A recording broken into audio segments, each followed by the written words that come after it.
question for me is whether or not I can come back and row in the intermediate races at this point.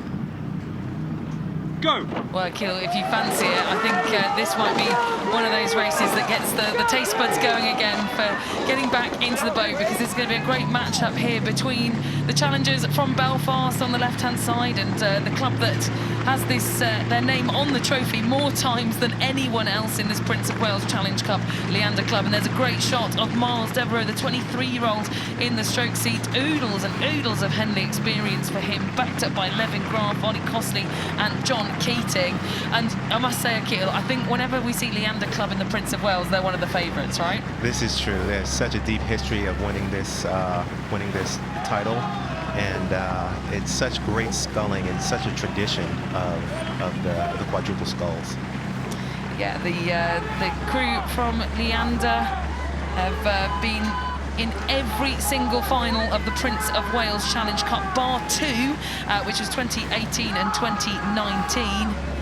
And I think that these 2 years, it was actually Skull from the Netherlands, who we've got on the other side of the draw, who contested in both of those finals. So interesting to see that race in a couple of races time. We'll have that one too, Akil. Now, Queens, they're drifting out into the centre of the water here. You can just see the adjustment that they're making, and Akil, that will cost them a little bit of time here in this semi-final. Yeah, having to readjust and make those small adjustments. You can do it with the oar, but you also have the steering. We call it the toe. It's on one of the, it'll either be on, you know, maybe the stroke's foot or the two-man's foot, and they'll adjust the boat. But that can really take away from the speed. Yeah, and it's Kieran Purdy in the bow seat, the under-23 silver medalist from the lightweight double sculls back in 2022. He's a really experienced lightweight single sculler. He's a brilliant athlete, and backed up, well, I say backed up, but in front of him, Fergus Bryce, who represented Ireland at the Junior World Championships in the quadruple scull, so used to sculling in these kind of boats.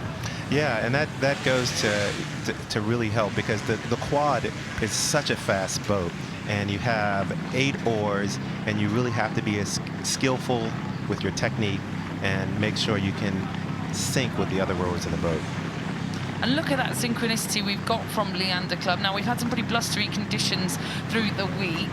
It's calmed down a lot here in this evening session, but the thing I always find very impressive when you're trying to, I guess, grapple with the blade work and push these blades into the headwind to kill, that can be really challenging to get the synchronicity as well as Leander have got it now. Yeah, and here you have a great shot of the blade work here. Look at those oars getting in, the timing. The coach has got the gearing right with the spacing of the oars. Sometimes you see the oars not quite synced up, but right here, these young men are really executing the stroke very well, getting those oars right in the water, really pressing and sending that boat and letting the boat do the work. The thing that they're really sharp, aren't they? And remember, the wind is blowing against these big old, effectively sails, right? It'll be pushing them backwards, and the fact that they're able to place them with such direction is great. Now, this is brilliant from Queen's University Belfast here, Akil. It was a length. They've managed to get a canvas overlap, it seems, coming towards that 40 marker. That's the box on the right as we go past it here. And they're continuing to move. Yeah, I think that Leander is going to, you know, make a move here and counter. That's the thing. I actually like to equate, you know, races here at Henley Royal Regatta as a prize fight, because you have 2 people, and it can become very pugilistic in the sense that there's this back and this forth, and there's a psychological game that they're playing there, really trying to get a little bit of a lead. And right here, you can see Leander has responded to that move. Yeah, they've responded. They've managed to kick Queen's University Belfast back now down to a 1-length deficit. This Queen's University Belfast quad, we talk about that sort of, you know, high pressure and the amount of this head-to-head racing. I think a lot of strong attachment to this quad for John Armstrong. He himself went to the Queen's University Belfast, the coach of this boat, as did his dad, and as did one of his sons. So there's so much in this. There's not just the sport, not just rowing, but sort of family, friends, supporters as well. Yeah, a lot of history there, and you know that ties into really build an emotional connection with the race.